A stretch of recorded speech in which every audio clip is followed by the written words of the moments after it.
Spring 1787. The American Revolution had been won, but there was no peace because there was essentially no government. There were states, but they weren't united, not even close. There was no mechanism to collect taxes, no way to provide for the national defense. The nation was living on the edge of anarchy. George Washington understood this. So did James Madison and Alexander Hamilton. So did many others. Something clearly had to be done, and fast. The word went out across the land. A new constitutional convention was called for. When Washington announced he would be there, the meeting gained instant credibility. 55 men from 12 states arrived in Philadelphia in 1787 to draft the framework of a national government. There was no guarantee that they would succeed. And even if they did, there was no guarantee that the American people would accept their plan. Failure was a real possibility, and everybody knew it. The different interests of the states were just too pronounced, over trade, taxes, and slavery, to name just 3 of a dozen points of conflict. Yet they all knew that they had to succeed, or there would be no country. Just a loose collection of individual territories sharing the same continent, easy prey for the European powers.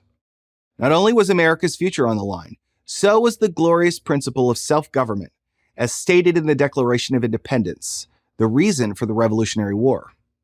So these 55 men locked themselves in a room for 4 months, working 6 days a week through the middle of a hot Philadelphia summer to get it done. They all agreed they would say nothing to the press about their deliberations. They even closed the window shutters so that no one could look in, making a very hot room even hotter. As the temperature rose outside, tempers rose inside. Still, they persevered. On September 17th, they finished, and the country and the world learned what they had produced. The Constitution of the United States. 4,500 words of collaborative genius. How did they do it? There are many answers, many happy accidents, perhaps even divine intervention. But here are 3 reasons that stand out. First, they knew the stakes. The Articles of Confederation under which the country had been operating since the Revolution were clearly inadequate. This was dramatically demonstrated in 1786 when a group of New England farmers took up arms in a tax dispute. Known as Shays' Rebellion, the rebels came close to overturning the state government of Massachusetts. No one wanted anarchy, but anarchy was staring the country in the face. Second, these were very capable men. They were both learned and pragmatic. Many, like James Madison, Alexander Hamilton, Gouverneur Morris, and James Wilson, were steeped in the great works from classical antiquity, from Thucydides to Aristotle, from Livy to Cicero. And of course, they knew their Bible. They were also men of the Enlightenment and saw politics as a kind of science. They studied what had worked in the past and what had failed. But perhaps even more important, they also had enormous practical wisdom. Sorts of hard lessons that could only be gained by experience. The Americans, for much of the 18th century, had been effectively governing themselves because the British crown mostly ignored them. Contrast that to Bourbon France or Tsarist Russia, where one person wielded absolute power. Third, they were prepared to compromise.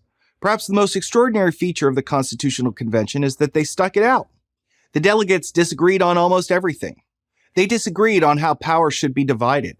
They disagreed how senators and representatives should be chosen, how much power the executive should have, and how much the court should have. And most of all, they disagreed on slavery. Yet on every issue, often after furious debates, they reached a compromise. The easy thing would have been to go home and denounce the entire project. A few did, but most didn't. They knew they had to make this work. There was no good alternative. And there was a final and crucial element, the paternal presence of George Washington. No one wanted to fail in front of the general. He had come out of retirement and put his reputation on the line to preside over this convention. If it did not succeed, all the sacrifices he had made to win the war would have been in vain. He knew it, and everyone in the room knew it. Washington rarely spoke, but he didn't have to. His mere presence was enough to remind them just how important this moment was. It's not by accident that we call him the father of the country. The Constitution was designed to deal with the crisis of the moment, but also to guide the future of the young nation. It has succeeded beyond anyone's wildest dreams. I'm Jay Cost, Senior Fellow at the American Enterprise Institute and author of James Madison, America's First Politician, for Prager University.